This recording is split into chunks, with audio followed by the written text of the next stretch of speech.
Hello friends, welcome back to channel. आपका इस interesting video में स्वागत करता हूं। आज मैं बात करने वाला हूं गवर्नमेंट के जो नए रूल है आया क्या, अभी उस पर रोक भी लग गई है।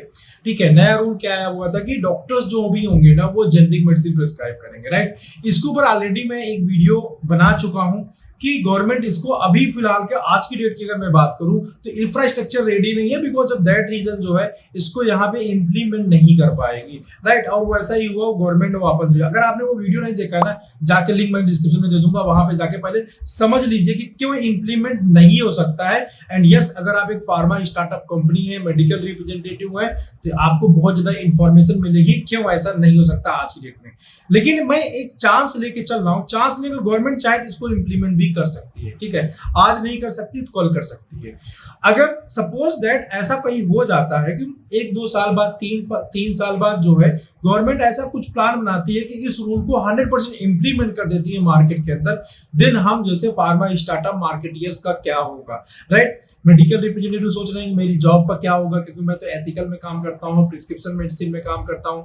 जो फार्मा स्टार्टअप्स हैं वो सोच रहे हैं कि अभी बिल्कुल तो स्टार्ट किया है, 1-2 साल हुआ है, थोड़ा अभी सेटल हुए, थोड़ा से ना ब्रांड्स डेवलप किए हैं, देन हमारा क्या होगा। और बड़ी कंपनीज का भी बहुत बड़ा लॉस होने वाला है, राइट, अगर ये लॉ पूरी तरह से इंप्लीमेंट हो जाता है तो।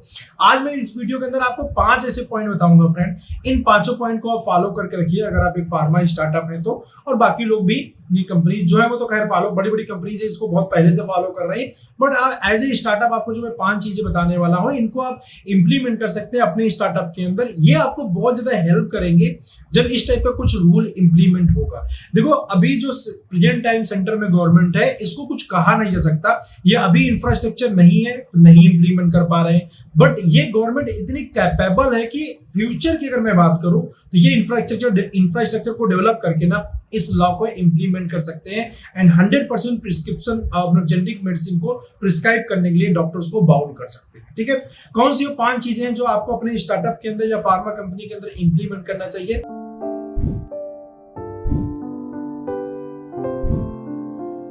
सबसे पहले तो आपको अपनी डिपेंडेंसी जो होगा ना वो मेडिसिन जो एलोपैथिक मेडिसिन है वहां से हटानी पड़ेगी। देखो, जब भी ये लॉ इंप्लीमेंट होगा ना, क्या गवर्नमेंट क्या बोल रही है कि आप जो है प्रिस्क्रिप्शन में जो है आप एथिकल जो मेडिसिन है या ब्रांड नेम यूज नहीं कर सकते, आप यूज करेंगे जेनरिक नेम। ठीक है, लेकिन ये रूल किसके लिए एप्लीकेबल है? एलोपैथिक मेडिसिन के लिए। तो आपको सबसे पहले अपनी जो डिपेंडेंसी है वो एलोपैथिक मेडिसिन से हटा के शिफ्ट करनी पड़ेगी। कहां पे? ओटीसी मेडिसिन के ऊपर, आपको आयुर्वेदिक मेडिसिन के ऊपर, न्यूट्रास्यूटिकल मेडिसिन के ऊपर, या अदर कंज्यूमर फॉर्म में जो मेडिसिन है उसके ऊपर अपने माइंडसेट को थोड़ा सा चेंज करना पड़ेगा एंड इस पोर्टफोलियो को डेवलप करना पड़ेगा। और ये पोर्टफोलियो काफी अच्छा है, अगर आप इसमें काम करते हैं तो आज के टाइम पे भी लेस कॉम्पिटिटिव है एज कंपेयर्ड टू एलोपैथी। ठीक है,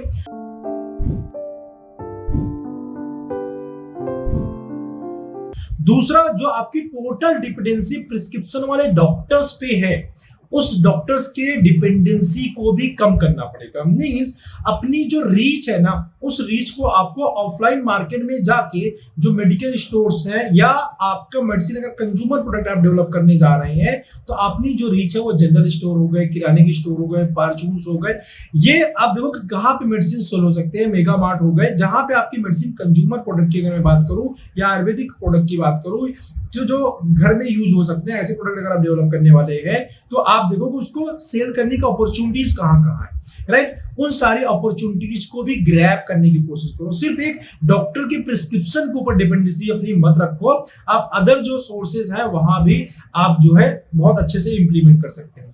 ये कैसे इंप्लीमेंट किया जाए, तो इसके ऊपर मैंने लीफोर्ड का एक बहुत अच्छा वीडियो बनाया था, उसका भी लिंक मैं डिस्क्रिप्शन में दूंगा कि लीफोर्ड कैसे इतनी बड़ी सक्सेसफुल कंपनी बन गई, आप उससे भी सीख सकते हैं। लीफोर्ड की केस स्टडी से आपको पता चलेगा कि कैसे अपने पोर्टफोलियो को डाइवर्सिफाई किया जाता है और कुछ हिडन चीजें हैं मार्केट के अंदर, स्पेस है जहां पे वर्क किया जा सकता है, राइट।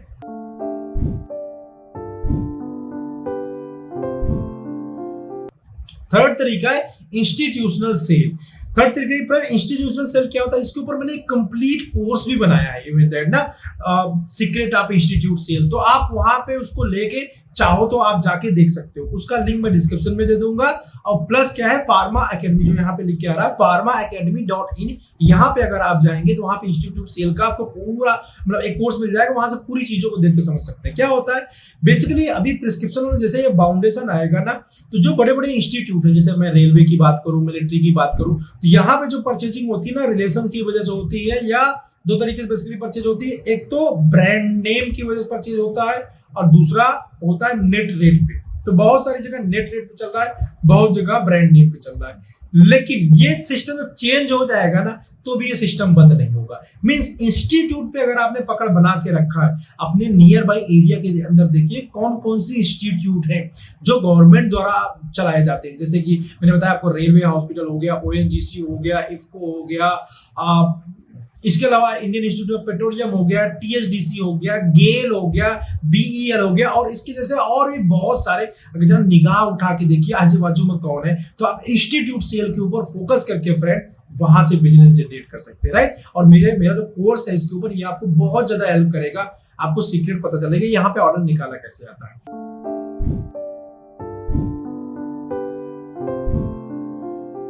चौथा पॉइंट है फ्रेंड, आपको ना ऑनलाइन स्लोली शिफ्ट करना चाहिए, और इसमें मेरी एजेंसी आपकी बहुत हेल्प करेगी, राइट। जो मेरी एजेंसी है फार्मा डीजी, आपको ऑनलाइन जाने में बहुत ज्यादा हेल्प करती है। आप हमसे वेबसाइट डेवलपमेंट करा सकते हैं, प्रोडक्ट प्रमोशन कर सकते हैं, सोशल मीडिया मैनेजमेंट कर सकते हैं, ये सारी चीजें हमारी एजेंसी मैनेज करती है। आप चाहो तो करा सकते हो, राइट। तो इसमें बेसिकली करना क्या है, देखो अभी आप जो पोर्टफोलियो लेके चल रहे हैं उस केस के अंदर क्या कर रहे हैं, आप अपना प्रोडक्ट सेल करो सिर्फ ऑफलाइन में, ठीक है। केमिस्ट के थ्रू एंड डॉक्टर के थ्रू सेल कर रहे हैं।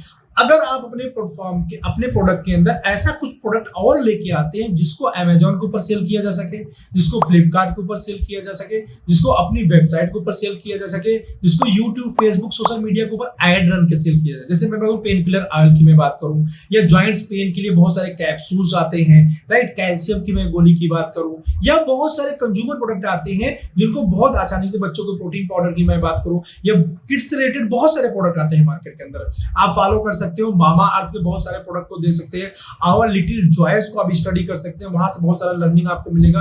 नट हैबिट को आप देख सकते हैं, वहां से लर्निंग कर सकते हैं। ये सब कॉस्मेटिक एंड दोनों मिक्स करके प्रोडक्ट लेके आते हैं, but our little joys pure medicated में चल रहा है। आप इसको प्योर मतलब थोड़े बहुत ही कॉस्मेटिक है, बाकी तो सिर्फ 1 साल पुरानी कंपनी है, आप उससे जाके ग्रोथ को देख सकते हैं, राइट। तो वहां से लर्न कर सकते हैं, जिससे आपको सीखने को मिलेगा। तो चौथा पॉइंट ये था कि अपनी जो प्रेजेंस है ना, वो सिर्फ जो है ऑनलाइन के ऊपर मतलब ऑफलाइन के ऊपर मत रखिए, ऑनलाइन भी सीखिए।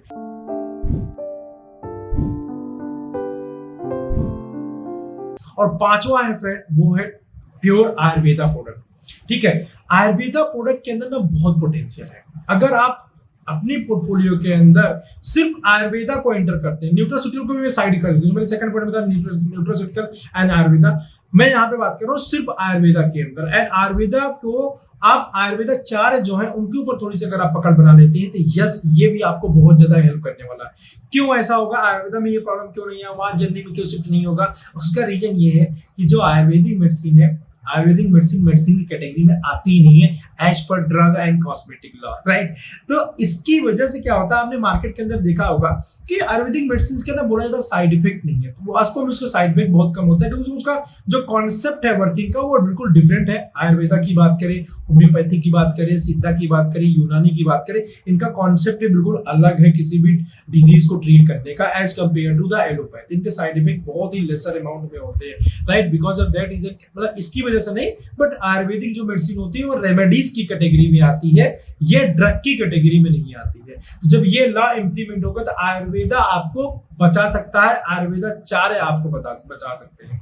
एंड यस प्रॉफिटेबल मेडिसिन होता है जिसको आप बना के बहुत आसानी के साथ बेच सकते हैं। तो फ्रेंड ये 5 पॉइंट थे जो आपको ध्यान में रखना चाहिए अगर आप अपना स्टार्टअप रन कर रहे हैं या किसी भी कंपनी के अंदर काम कर रहे हैं। ये अपर मैनेजमेंट को भी आप सजेशन दे सकते हैं कि इन चीजों को अगर इंप्लीमेंट करेंगे नियर फ्यूचर के अंदर, जब ये लॉ इंप्लीमेंट होगा 2-3 साल के अंदर, मैं मान के चल रहा हूँ 3 साल के बाद या 4 साल के बाद या 5 साल के बाद गवर्नमेंट इस लॉ को इंप्लीमेंट कर देती है कि जेनेरिक मेडिसिन प्रिस्क्रिप्शन 100% है, तो उस केस के अंदर अगर अब ये 4-5 ब्रांड का पोर्टफोलियो या 10 ब्रांड का पोर्टफोलियो बना के मार्केट के अंदर हिट कर ले जाती हैं, तो यस फ्रेंड ये आपका ना बिल्कुल गेम चेंजर साबित होने वाला है, राइट। चलो बस इस वीडियो में इतना ही। मैं आपको मिलता हूँ ऐसे किसी इंटरेस्टिंग वीडियो में नेक्स्ट टाइम। चैनल को अगर आपने सब्सक्राइब नहीं किया है कर लीजिए, क्योंकि ऐसा इंफॉर्मेटिव वीडियो आप लोगों के लिए लेके आता रहता हूँ। बाय।